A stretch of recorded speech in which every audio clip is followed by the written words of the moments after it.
Hello everyone, welcome to today's class, which is designed around bringing you relief from lower back pain and in particular sciatica.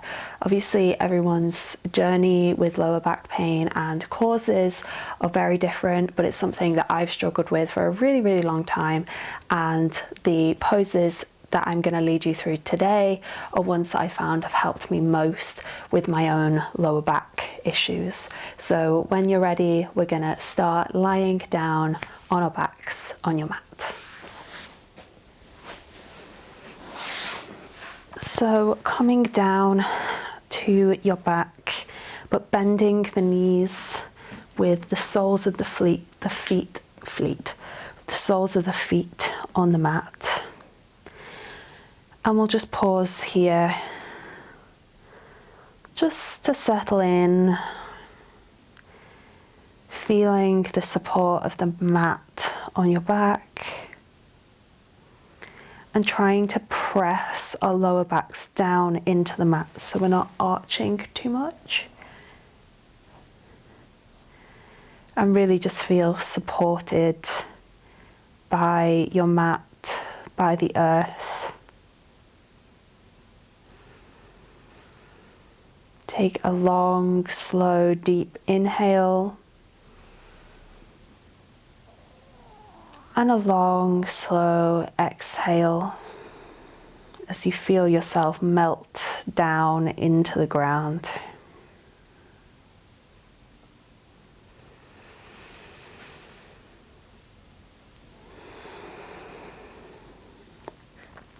We're going to start by bringing our palms to the very top of the thighs, where the thigh meets the rest of your body. And we're going to push our palms into the thighs, pushing the thighs away from us. Still making sure that your back isn't arching. The lower back should be pressing as best as you can down into the earth. I've got quite long arms. If your arms are shorter, then this might be a little bit difficult to kind of get that real nice push, so you can put something like a book or a block in between your hands.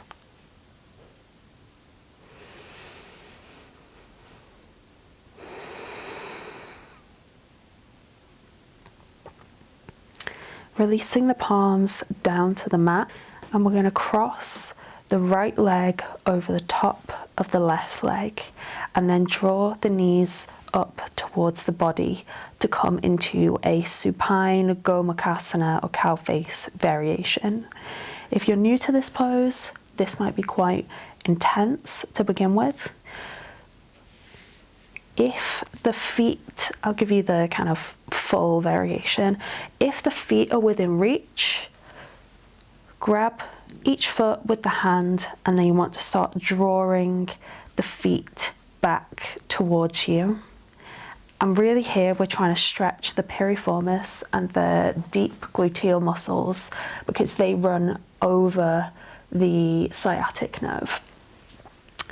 And kind of tension and inflammation in these muscles can contribute to sciatica. If grabbing your feet is nowhere near within reach, you can grab your calves and start to draw the knees in towards the body. If you had two straps or a couple of t-shirts, then you can hook them around the foot and draw them in. If this is just still not your jam today, come into a reclined pigeon, so crossing the right ankle over the top of the thigh, clasping the hands behind the thigh and drawing the left thigh in towards the body. Both are going to be stretching the same muscles. I just find Gomukhasana legs gives me a really deep stretch that provides me the most relief when my sciatica is flaring up. So wherever you are, take 3 deep breaths. And on your exhales, imagine the tension melting away. Relaxing the face and the jaw.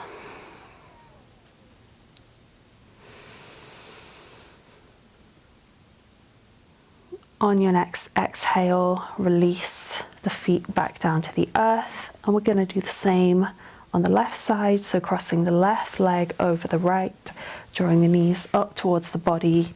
If the feet are within reach, catch them and draw them in towards the body.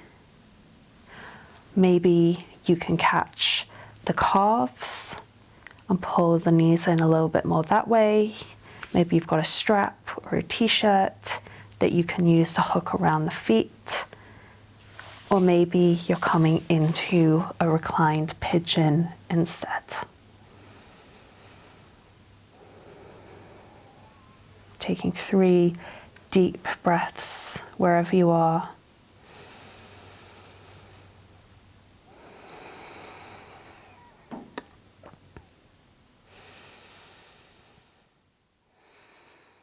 Feeling the tension melting away.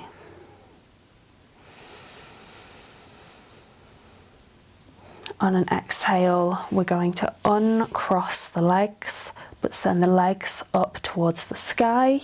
And here we want to try and get the legs to be straight. So they could be out, that's going to be engaging a little bit of abs for you, or they could be more stacking over the hips. And we're going to flex the feet towards the face. You can also support the legs around the back of the thighs. Then we're going to point the feet and then flex. Point and flex. Keep going.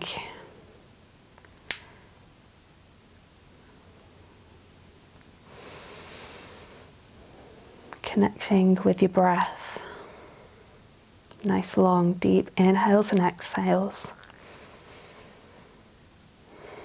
And on your exhales, imagining you're releasing, melting away all the tension in your lower back.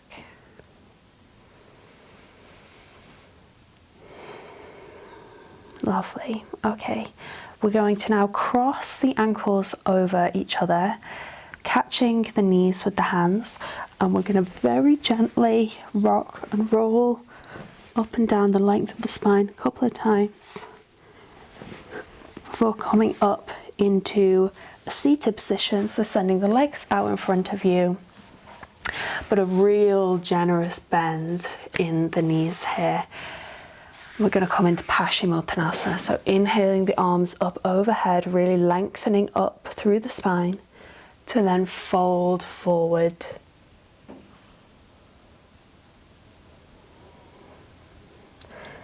Relax the head and the neck, letting the head hang down and heavy. And you should feel a stretch all the way from the top of the spine, all the way down to the base of the spine.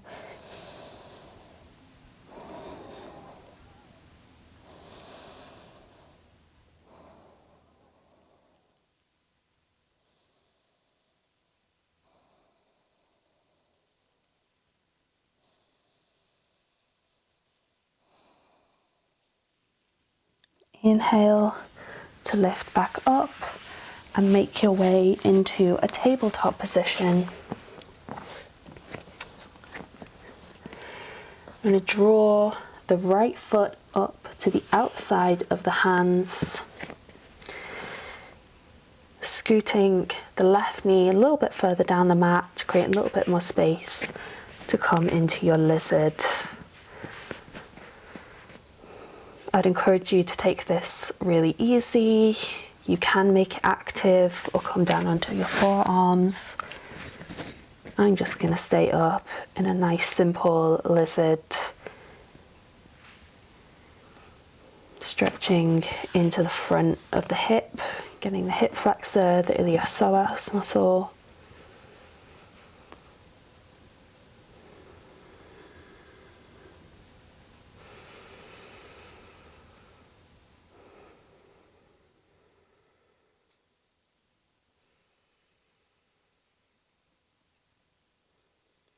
From here, lifting out of the hips a little bit, walk the right toes over towards the left hand side of the mat. You can draw the foot closer in towards the body if you need to, and sink down into a pigeon. So a couple of variations here, keeping the foot closer in towards the body and the hip makes this pose a lot more accessible. If you're more flexible, the more that you can send the foot up, out and away from you.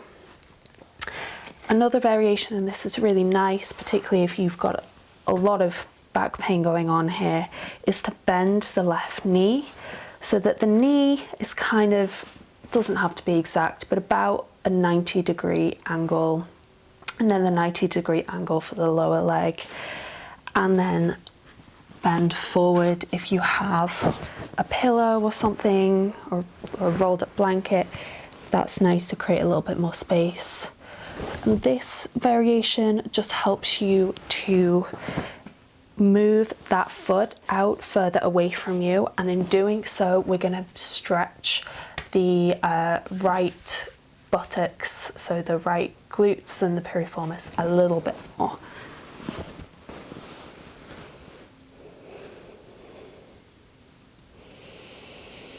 So breathing deeply into your pigeon.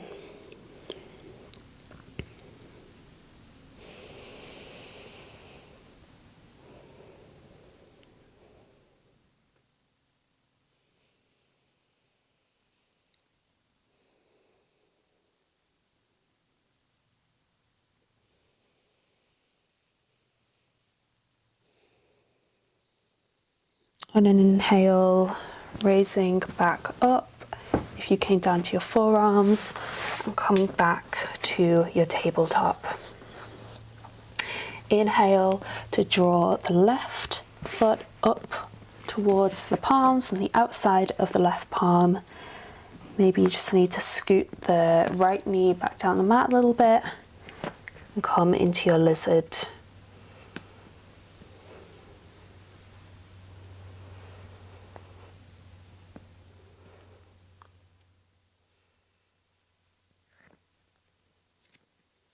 Often in poses, and particularly for lower back issues, I like to find a little bit of a dynamic movement in the pose before settling into it. I just find it helps me figure out in my body what is particularly tight today,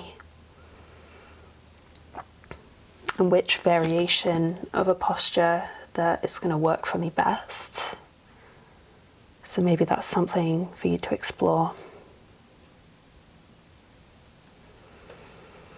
On an inhale, just pushing a little bit out of the hips so you can walk the left foot over towards the right hand side of the mat and sink down into whatever variation of pigeon that you feel is going to work best for you. I'm going to go for the bent leg option.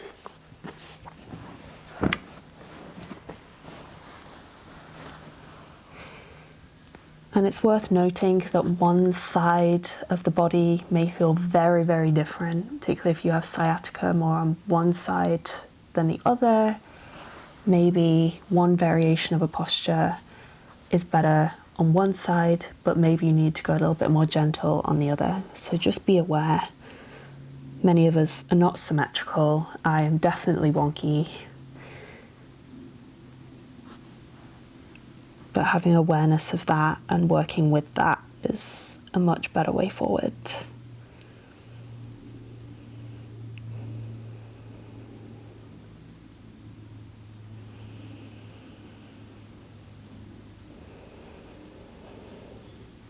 Inhaling to lift up if you came down to your forearms, and we're now going to swing the right leg around to come into a cross-legged position.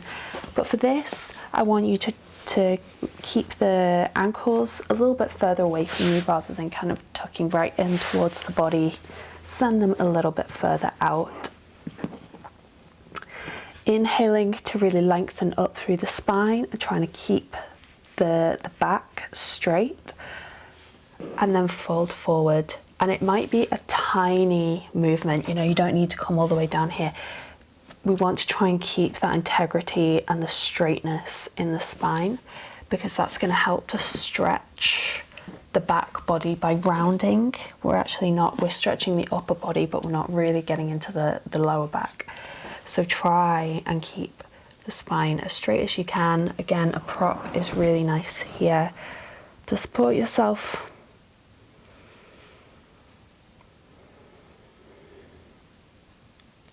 And on each exhale,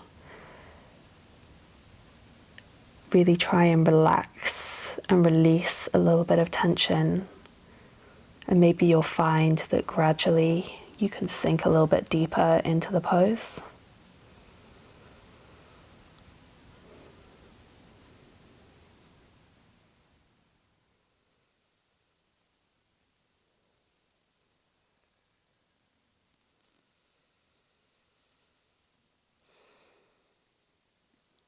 Inhale to lift up. We're now going to draw the ankles back in towards the body to come into our Sukhasana.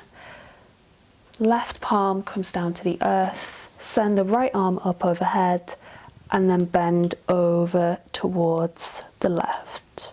Feeling a stretch down the side of your abdominals, your obliques, and the top of the hip. Trying to make sure that the seat bone isn't lifting off the earth. We want to try and keep that grounded.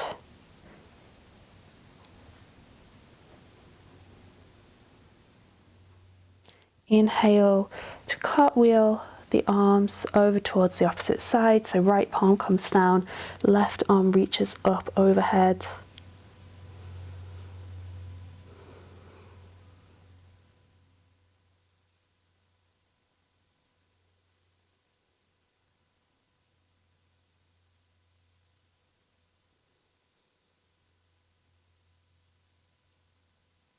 Inhale to come back up into center. I'm going to send the legs out in front of us, and we're going to bring the pillow, if you have one, or a rolled up blanket. This is a bit of an awkward shape. And bring it underneath the knees so that our knees are bent. And then we'll very slowly, with control, using our abdominals, roll down. It doesn't matter if you kind of flop. It's all good. To come into Savasana. Putting something underneath our knees can help us keep our lower back in connection with the floor, so we're not rounding up. Keep a little bit of a more neutral spine.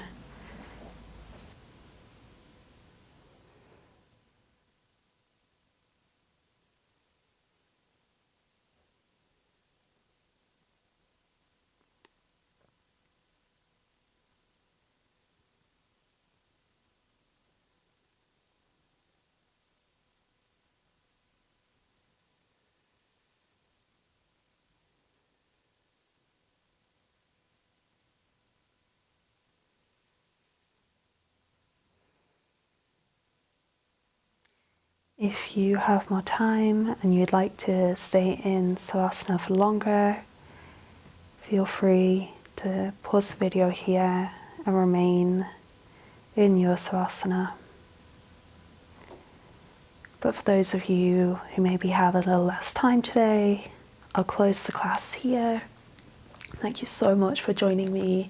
I really hope that this will bring you some relief, both immediate and also if you do this consistently. I really do believe that this will help to bring you relief in the lower back. So have a wonderful rest of your day. Namaste. So have a wonderful rest of your day. Thank you for joining me.